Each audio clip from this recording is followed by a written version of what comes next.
Am I becoming a blind Rahul Gandhi Bhakt?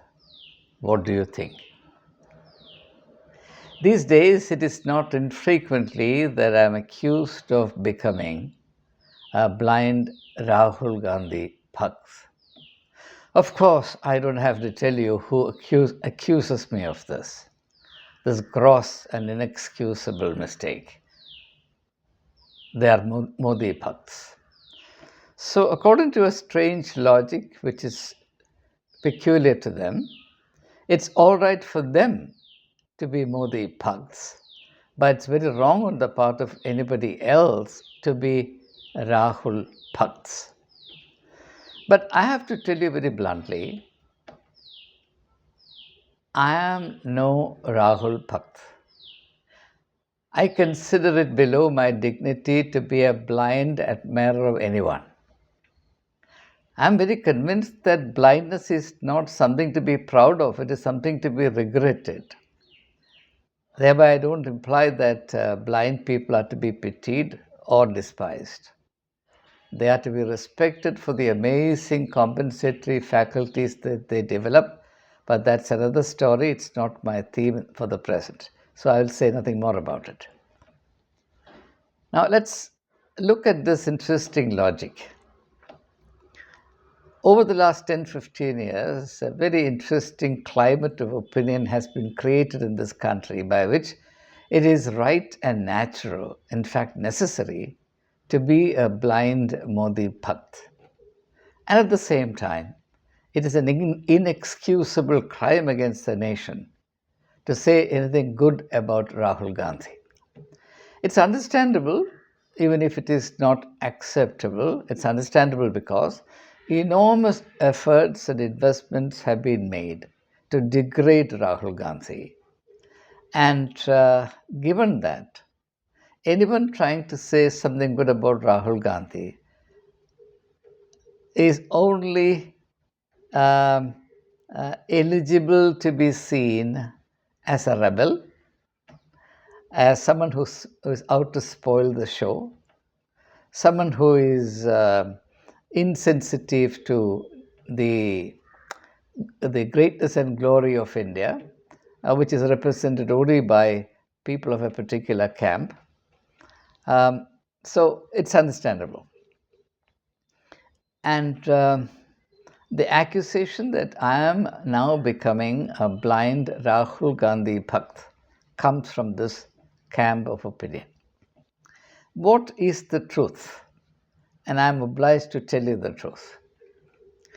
It is a fact that I have produced 4 or 5 videos about Rahul Gandhi. In the first of this series, I recalled an experience that goes back to the time he was a first year undergraduate student in St. Stephen's College, dealing with an episode that very few people in this country are aware of. Then I went on to highlight some of the qualities of character and strength that came to light over a period of time. And my latest video, which has provoked many in the Modi camp, is titled Rahul Gandhi Amazes Me. And you can readily see that I couldn't have done anything to provoke this particular camp more. Of course, I didn't say anything, I didn't do anything, I didn't make these videos in order to provoke anyone. Then why did I do these videos? And that's precisely what I need to explain to you. Let me be as blunt and open as I can be. My dear friends, I did not do these videos as a Rahul Bhakt. I did not do these videos to ingratiate myself to him. I have no need for it. I have no use for it. I am far away from the darkling plane of Indian politics. I have nothing remotely to do with anything political. I am a seeker of truth and I feel obliged to bear witness to the truth I know. leaving, of course, a wide enough margin for the fact that I could be mistaken in my perception and my understanding. And therefore, I'm always open to correction, but unless and until I'm corrected on factual grounds, I will not change my opinion about anyone, whether it is about Rahul, whether it's about Modi, or about anybody else, it's the same. I don't feel obliged to bear any grudge against anyone, harbor any prejudice or bias against anyone, nor do I feel obliged to sing rhapsodies of praise for anyone because I don't belong to anybody's camp. I don't owe anyone anything in this world. I don't owe a piece of straw to Rahul Gandhi, nor does he owe anything to me. Therefore, this idea that I am becoming a blind Rahul Gandhi Bhakt is complete nonsense, is utterly without basis. Now, I still haven't explained why, in spite of this, I'm doing what I'm doing. Now, let me tell you that because it's very important for you to understand this. And I am saying this as a lifetime teacher and someone who wants to stay a teacher till the last breath of his life. I have an idea of what it means to be a teacher. I'm pursuing that faithfully and vigorously to the best of my ability. Now, as I've already confessed in one of the videos, I erred very seriously, grossly. I was wrong in the early statements I made about Rahul. I published at least 4 articles, a couple of them in a digital publication by India Today called Daily O, and the others in other newspapers, stating my assessment of Rahul Gandhi, that's about 20 years ago, as he entered politics, based on my impression about him, which was very subjective at that time. I knew him to be an exceptionally nice human being, and I said so at every stage about this. I didn't have the slightest doubt. My only apprehension was that a person as good at heart as Rahul Gandhi was would be a misfit in the kind of politics that has come to stay in our midst. So my comment was as much about the perverse genius of politics that's in force today as about Rahul Gandhi as a person.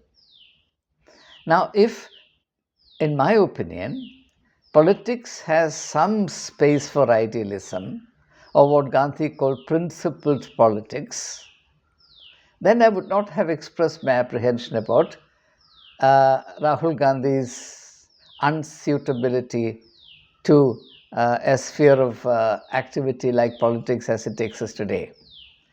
We very glibly define politics as the art of the possible, by which we mean that politics need not be hamstrung or limited. The practice of politics need not be limited by any consideration for values and ideals.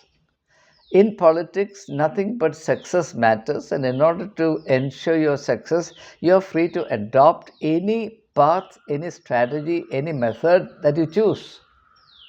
And on top of that, we also now take pride in creating this post truth politics, which means that we have cast out truth from politics altogether. Now, in my very humble understanding, when you reconfigure politics like this, you actually create a moral jungle in the name of politics. And 20 years ago, based on my assessment of Sri Rahul Gandhi, which was based entirely on the time he spent in college, the kind of self-effacing, kind-hearted, gentle person that he was, a gentle soul to the core, I thought there was a serious problem. I thought there was a serious misfit. Now, based on that assessment, which I now in retrospect I realize was done on inadequate grounds, number one. Number two, which is even more reprehensible on my part. Reprehensible on my part. I admit it with my head bowed down, I admit it. Based on, or unfortunately driven by, being excessively influenced by the propaganda about Rahul Gandhi, which was reverberating from every side, filling the air wherever I turned. I'm a human being. I allowed myself to be unduly influenced by that malicious propaganda. Now, why do I feel awful about it? I feel awful about it because, as a teacher, as one who took his vocation as a teacher very seriously, which indeed I did, it was inexcusable on my part, as I now realize, to have allowed myself to be so excessively influenced by this diabolic propaganda unleashed against a young man even before he had the slightest opportunity to prove his mettle in politics. After all, I don't have to say this to you that politics is not everybody's cup of tea. For example, a person like me cannot even think of entering politics. I cannot come anywhere near the domain of politics because it's such a tough terrain of service. So, when a young man made bold to offer himself in service to the nation in this most difficult and demanding field of politics, I should have hesitated, I should have trembled before I came out in the open to say something negative about his prospects. I never said anything about him. Please make the distinction very clear. I never said a word negative about him. I said many things negative about his political prospects or his prospects in the political sphere of India. I did that. But I did so being unduly, unhealthily, excessively influenced by the malicious, diabolic campaign, the orchestrated campaign that was mounted against him day in and day out, which also buffeted me from all sides. But had I stayed true to the core of my commitment as a teacher in whose institution this young man proved himself regarding the soundness and the goodness of his personal mettle. As someone who has had that privileged opportunity to see the goodness in him, I should not have been as cynical as I was regarding, again, I say, his prospects, not his person. Why did I allow myself to be so completely influenced by this anti Rahul propaganda? Why did I allow myself to be co opted into this venomous agenda, which is unbecoming of me as a teacher, as a builder of young people's life? It is that fills me with a sense of guilt at the present time. And I feel today irresistibly urged from deep within myself to make up for it, to compensate for the harm I would have caused. I'm sure what I wrote would have come to the notice of Sri Rahul Gandhi. But I salute the young man, and I say this again, I salute the young man that he never said one word by way of protestation. The enemy camp, the adversary's camp, saying something negative about him is one thing. And somebody who has had the opportunity to see him at somewhat close quarters, somebody who, if you like, knew him, repeating the same chorus is quite a different thing. The first can be endured, the second is heartbreaking. Therefore, today I experience a burden of guilt regarding that young man, about my impetuous and premature judgment of his political acumen.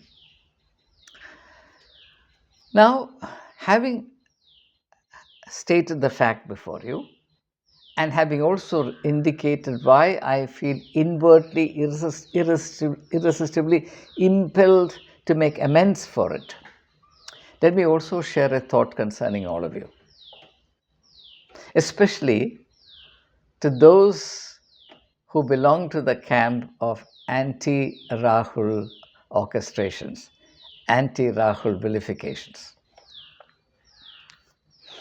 You know, those who launch diabolic programs like this, they have their agenda.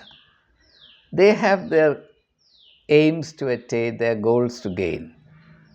But people who allow themselves to be co opted into their agenda end up being used and degraded. So ultimately, it is not a person like Rahul Gandhi who is degraded. The persons who are really degraded are the ones who lend themselves unthinkingly to this most inhuman agenda of damning a young man based entirely on falsehood without giving him a chance to prove himself.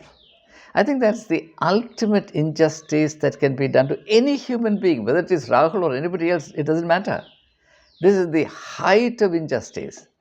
And why are we allowing ourselves to be used as tools in promoting the agenda of injustice and malevolence that somebody else wants to pursue? Why should I allow myself to be used as a tool in that process? And allowing myself to be used in that process has only one possible outcome, and that is I end up thoroughly corrupted from within.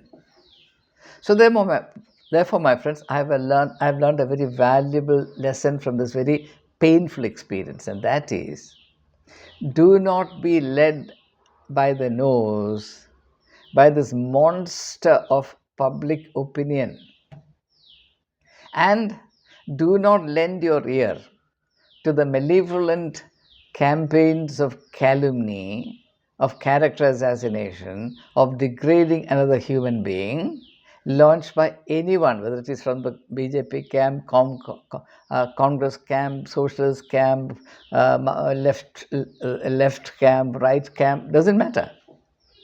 For the rest of my life, I'll be extremely careful when it comes to any orchestrated criticism or character assassination of any person in the public domain. Unless and until I give to that person sufficient time and opportunity to prove whether or not he's competent or incompetent, eligible or ineligible, suitable or unsuitable, I shall not write him off. I shall not express a negative sentiment about him or her for that matter. And I suggest the same thing to all of you.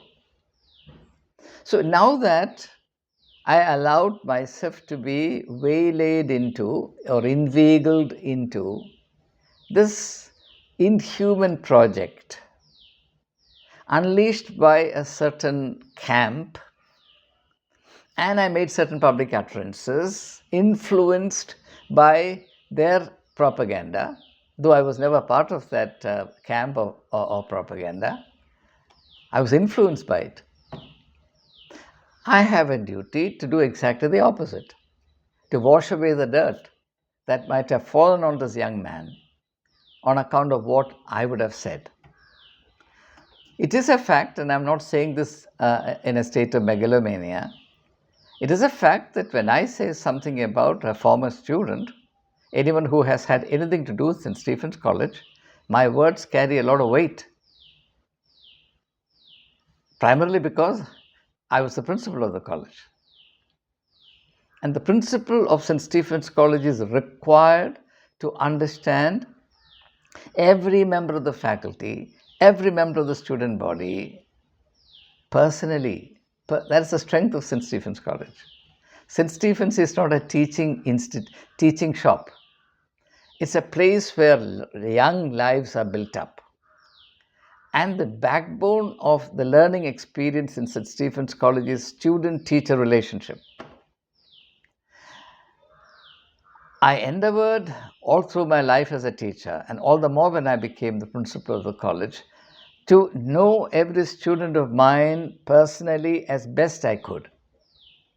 But then, in spite of that, I allowed myself to be unduly influenced by this malevolent propaganda, under the influence of which I said something which is uncharitable and therefore most inexcusable insofar as it came from a person like me. Had it come from a third party, it would have been all right. Therefore, more than anybody else, I have a duty to make amends for it, and I'm doing it. And I'll continue to do it till my conscience tells me, yes, you've done enough. And no amount of criticism, intimidation, attack, or ascribing motives, etc., will deter me from that task, because I am honoring the call of my conscience. I am trying to wash the dirt from my soul, the dirt that was thrown upon my soul by people beyond me. And God forgive them for doing this. God forgive them for corrupting my inner soul to a small extent, on account of which I said something uncharitable about Sri Rahul Gandhi. I thank God that this young man has come up as the man of the moment. French philosophers in the 19th century had this theory that when a nation goes through a period of great crisis, the logic of history throws up or produces the man of the moment. The man who otherwise would have been very ordinary is, on account of the historical context in which is required to function, is imbued with certain extraordinary graces and gifts, which more than make up for all his personal deficiencies and enables him to stand towering above the rest, delivering the goods in a situation of great crisis. And I am today inclined to believe that Sri Rahul Gandhi is the man of the moment. So I pass on this title to Rahul Gandhi through all of you. Let's from now onwards call him the man of the moment. He's not only the leader of the opposition for us, he's the man of the moment for the destiny of India. And it's my earnest prayer that this truth will be revealed amply in relation to all that's going to happen from now onwards, for the greater glory of India and for the sake of the people of India who deserve better than what they have received so far, especially the last 10 years. No matter what else is being said, no matter what kind of propaganda image makeover is being done day by day, the fact is that the matters concerning the country could have been handled much better.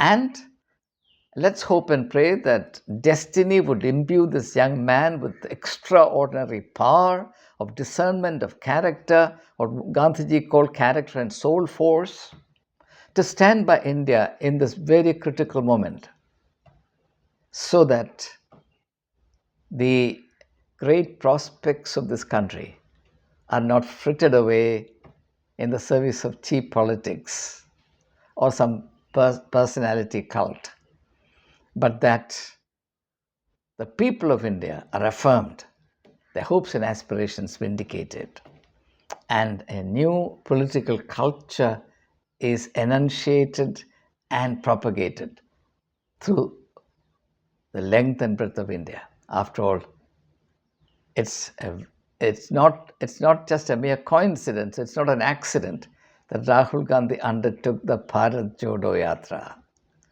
And that metaphor is going to acquire greater and greater resonance and significance in the days ahead. The yatra is not over.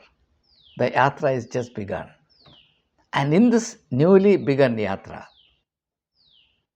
the truth of what the French philosophers anticipated, that Rahul will be the man of the moment, will become increasingly clear day by day, day by day.